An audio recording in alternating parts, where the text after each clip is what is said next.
नमस्ते। शेयर बजारमा लगानी गर्ने सोच त छ, तर सुरु कहाँबाट र कसरी गर्ने भन्ने कुरामा अलमलमा परिएको छ। आज हामी यही कुरालाई एकदमै सजिलो बनाएर नेपालको शेयर बजारमा पहिलो पाइला कसरी चाल्ने भनेर हेर्नेछौँ। धेरैजनालाई लगानीबारे जान्न मन हुन्छ, तर त्यो पहिलो पाइला कहाँबाट चाल्ने भन्ने कुराले नै अलमल ल्याउँछ। चिन्ता नगर्नुहोस्, आउनुहोस् यो यात्रा कति सजिलै सुरु गर्न सकिन्छ भनेर सँगै हेरौँ। ल, कुनै पनि कुरा सुरु गर्न अगाडि त्यसको जग त बुझ्नु पर्यो नि, होइन र? त्यही भएर सबैभन्दा पहिले सुरु गरौँ शेयर बजारको सबैभन्दा आधारभूत कुराबाट। आखिर यो शेयर भनेको के हो त? एकदमै सजिलो भाषामा भन्दा शेयर भनेको कुनै पनि कम्पनीको स्वामित्वको एउटा सानो टुक्रा हो। मतलब जब कसैले शेयर किन्छ नि, ऊ त्यो कम्पनीको सानोतिनो मालिक नै बन्छ।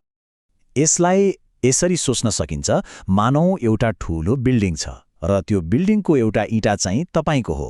अब त्यो पुरै बिल्डिङको भाव बढ्यो भने स्वाभाविक रूपमा तपाईको त्यो एउटा इँटाको मूल्य पनि त बढ्छ नि, होइन र?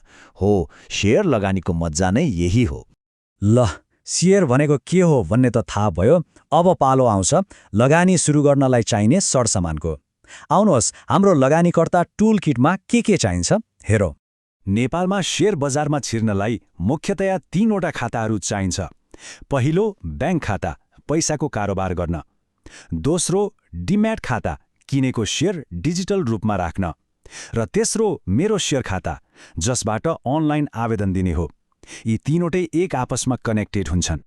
डिम्याट खातालाई शेयर राख्ने एउटा डिजिटल लकर जस्तो सम्झिनुहोस्, अनि मेरो शेयर भनेको चाहिँ त्यो लकर चलाउने अनलाइन चाबी हो। यही मेरो शेयरबाटै आइपिओ भर्ने, आफ्नो लगानी हेर्ने सबै काम हुन्छ। र यी दुवै खाता अन्ततः पैसा लेनदेनको लागि ब्याङ्क खातासँग जोडिएका हुन्छन्।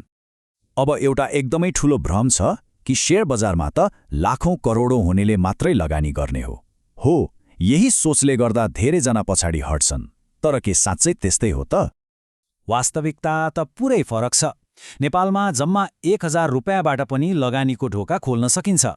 सुरुमा कति पैसा लगाइयो भन्ने कुरा ठूलो होइन, बरु लगानीको सुरुवात गरियो कि गरिएन भन्ने कुराले अर्थ राख्छ। ल, खाताहरू पनि तयार भए र धेरै पैसा पनि नचाहिने रहेछ भन्ने थाहा भयो। अब आउँछ सबैभन्दा मुख्य प्रश्न, लगानी गर्ने चाहिँ कहाँ त? शेयर बजारलाई एउटा ठूलो शपिङ कम्प्लेक्स जस्तो सोच्नुस्, जहाँ दुई किसिमका पसल छन्।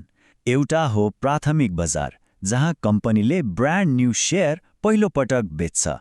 अर्को हो दोस्रो बजार, जहाँ हामी जस्तै लगानीकर्ताहरूले एक आपसमा सेकेन्ड ह्यान्ड शेयर किनबेच गर्छन्।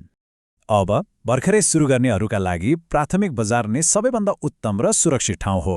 किन होला? किनभने यहाँ सिधै कम्पनीबाट फिक्स मूल्यमा, मतलब प्राय प्रति किता 100 रुपियाँमा शेयर किन्न पाइन्छ। बजारमा भाउ कति घट्यो कति बढ्यो भन्ने कुनै टेन्सनै भएन। त्यसो भए प्राथमिक बजारमा छिर्ने कसरी त?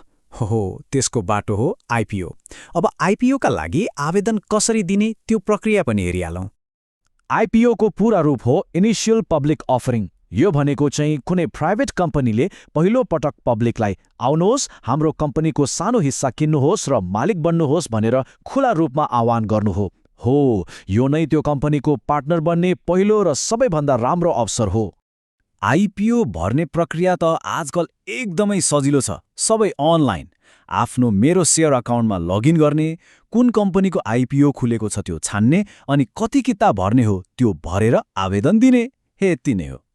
तर एउटा कुरा के याद राख्नुपर्छ भने आजकल आइपिओमा यति धेरै आवेदन पर्छ कि सबैलाई शेयर पुग्दैन।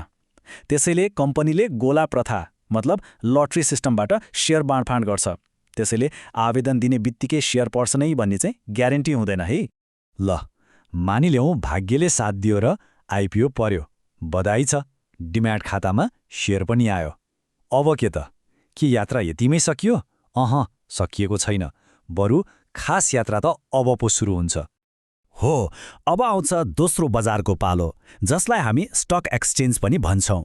यो त्यो ठाउँ हो जहाँ दिनहुँ लाखौंको कारोबार हुन्छ।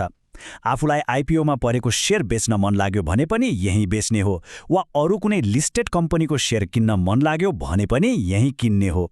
तर यहाँ एउटा कुरा के छ भने माग र आपूर्तिका आधारमा मूल्यहरू हरेक पल घटबड भइरहन्छन्।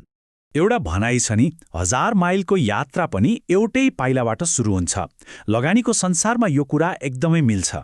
आज हामीले जे कुरा गर्यौं नि, खाता खोल्नेदेखि लिएर पहिलो आइपिओ भर्नेसम्म हो, त्यही नै वित्तीय यात्राको त्यो पहिलो र सबैभन्दा महत्त्वपूर्ण पाइला हो। अब शेयर बजारमा कसरी प्रवेश गर्ने भन्ने बाटो त छर्लङ्ग भयो, तर जानकारी मात्र लिएर केही हुँदैन, त्यसलाई व्यवहारमा पनि उतार्नुपर्छ। त्यसो भए अब प्रश्न आउँछ, आफ्नो लगानी यात्राको त्यो पहिलो कदम कहिले चाल्ने त?